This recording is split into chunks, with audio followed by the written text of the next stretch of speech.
اور پیسہ جو ہے وہ اگر آپ نے لینا ہے تو اس کے لیے پراپر طریقے سے آپ آگے بڑھیں.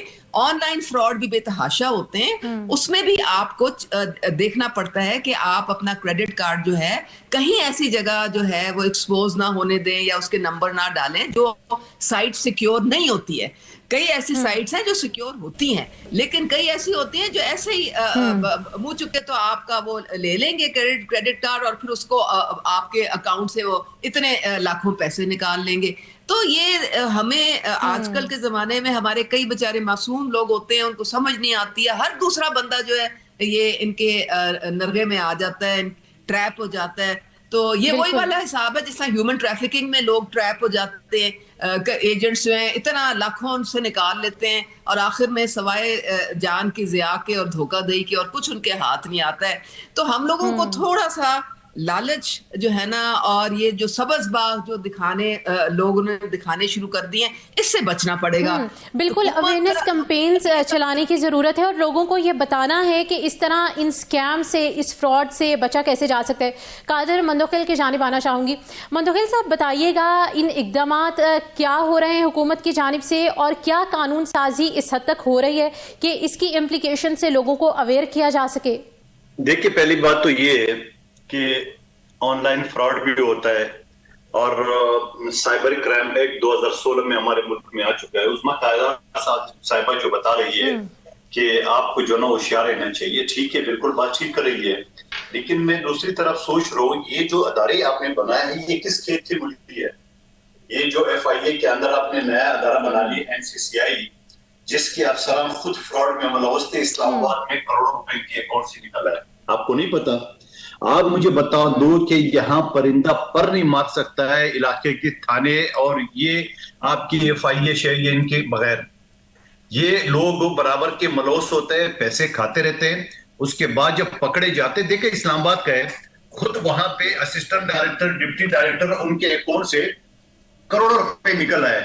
تو یہ کس بات کے نکل رہا ہے؟ یہ خود ملوث ہوتا ہے, یہ خود برابر کی حصدار ہوتے ہیں اور اس کے بعد کوئی ادھر ادھر کوئی آ جاتا ہے, اس کے بعد معاملہ ختم ہوتا ہے. میرے اکاؤنٹ سے 3 لاکھ روپے جو ہے وہ نکلے. میں نے NCCI کو 6 مہینے پہلے درخواست دی ہے اور سینٹر پہ سینٹر یہ پکڑتے کراچی میں. میں سوچ رہا ہوں کہ آج فون کیا کہ لو جی بندہ پکڑا گیا, آپ کا پیسے برآمد ہو گئے. تو سوال یہ آپ مجھے بتا دوں کہ یہ جو NCCI یا FIA ہے یا ہمارے تھانے ہے, پولیس ہے, یہ ہر جرم میں برابر کے شریک ہے. میں آپ کو بتاؤں یہ سوئی بھی جو نا کوئی نہیں چوری کر سکتا ہے ان کی مرضی کے بغیر. تو سوال یہ پھر یہ ادارے کیوں بنے ہیں؟ بند کر دے پھر ادارے, خواہ مخواہ کیوں تنخواہیں دے رہے, بڑی بڑی گاڑیاں کیوں دیے سارے.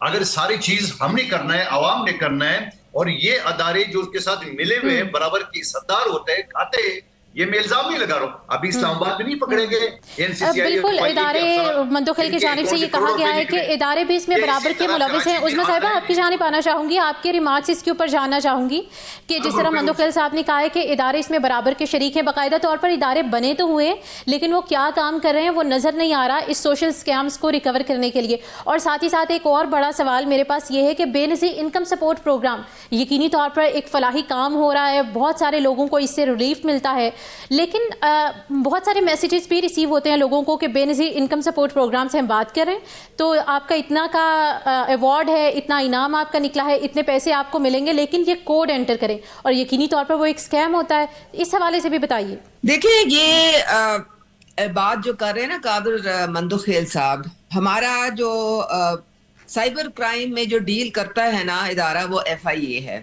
لیکن میں آپ کو یہ بتا دوں کہ ہمارے FIA کے جو یہ آن لائن جو فراڈ کے جو ادارہ جو اس کا اس وقت ذمہ داری جس کے اوپر ہے, ان کے پاس اتنی کیپیسٹی بلڈنگ نہیں ہے, اتنے ریسورسز نہیں ہیں. اگر وہ ایکشن لیتے بھی ہیں تو آن لائن فراڈ پکڑنا جو ہے بہت مشکل کام ہوتا ہے, وہ کوئی اتنا آسان نہیں ہوتا. مندوخیل صاحب ابھی ہماری عظمیٰ کاردار صاحبہ سے بات ہوئی ہے, ان کی جانب سے یہ کہا گیا ہے کہ ادارے تو ہیں, جس طرح سے آپ نے کہا کہ FIA ہے, سائبر کرائم ہے, NCCI ہے, لیکن اس کرائم کو پکڑنے کے لیے ہمیں بہت زیادہ ریسورسز چاہیے. کیا سمجھتے ہیں ریسورسز ناکافی ہیں یا کافی ہیں یا اقدامات کا فقدان ہے؟ دیکھیں سوال یہ کہ ریسورسز اگر نہیں تو یہ دکان کھول کے کیوں بیٹھے ہوئے ہیں؟ یہ بڑی بڑی گاڑیاں، بڑے بڑے دفاتر کیوں بیٹھے ہوئے ہیں؟ آپ مجھے بتا دو کہ جب خود یہ فراڈ میں ملوث ہوتا ہے، خود ان کی سپورٹر ہوتا ہے، یعنی اگر آپ کوئی ایران کا افغانستان کوئی اسمگلنگ کا مال لاتے ہو تو یہ کیوں ہوتا ہے؟ اور پھر یہ جو میں عظمیٰ صاحبہ بتا رہی میسیجز بالکل آتے ہیں، کیا یہ میسیجز روک نہیں سکتے؟ ابھی پچھلے دنوں میں ہمارے ایک سابق وفاقی وزیر کا اکاؤنٹ ہیک ہو گیا، اس کے بعد میں نے NCCI کو فون کیا ہے، میں نے کہا جناب ابھی بھی اس کا نمبر آن ہے اور میں چیٹنگ کر رہا ہوں ان کے ساتھ، آپ دیکھ لیں۔ کہہ رہے آپ ایسا کریں بندہ کدھر ہے؟ میں نے کہا اسلام لے، کہہ رہے وہاں کمپلین کر لیں۔ تو بابا آپ ہی کر لیں، آپ کو میں کمپلین کر رہا ہوں۔ سوال یہ کہ یہ حال ہے ان کی نائلی کا، کروڑوں روپے تو لے رہے، لاکھوں روپے تنخواہ لے رہے، مگر اس کے بعد یہ میسج نہیں پکڑ سکتے۔ آپ مجھے ایک بات بتا دو، بڑے بڑے ہمارے انٹیلیجنس نے کام کیے، دیکھیے ابھی کوئی خودکش خواتین پکڑی گئی ہے یہاں کراچی سندھ پولیس نے، تو میں یہ سمجھ لوں کارکردگی ہے، جو کارکردگی اچھی تو تعریف کرنی چاہیے، مگر یہ جو آئے دن لوگوں کو میسیجز آتے ہیں، کہاں سے آتے ہیں ان کو نہیں پتہ چلتا ہے۔ یہ جو بڑی بڑی مشینری لگی ہے، 40 ارب روپے کا فائر وائل خرید لی چائنا سے، یہ کس کھیت کی مولی ہے؟ بالکل انٹرنل فیکٹ کام کرنے کی ضرورت ہے، ادارے تو بنے ہوئے ہیں، آرگنائزیشنز ہیں، لیکن ان کو کس طرح سے لے کر چلنا ہے اس پر کام کرنے کی ضرورت ہے۔ مندوخیل صاحب ہمیں اپنی آرا سے آگاہ کر رہے تھے، آپ کا شکریہ۔ ہمارے پروگرام میں عظمیٰ کاردار صاحبہ موجود تھیں اور ساتھ ہی ساتھ امجد علی نیازی نے ہمیں وقت دیا، آپ سب کا بہت شکریہ۔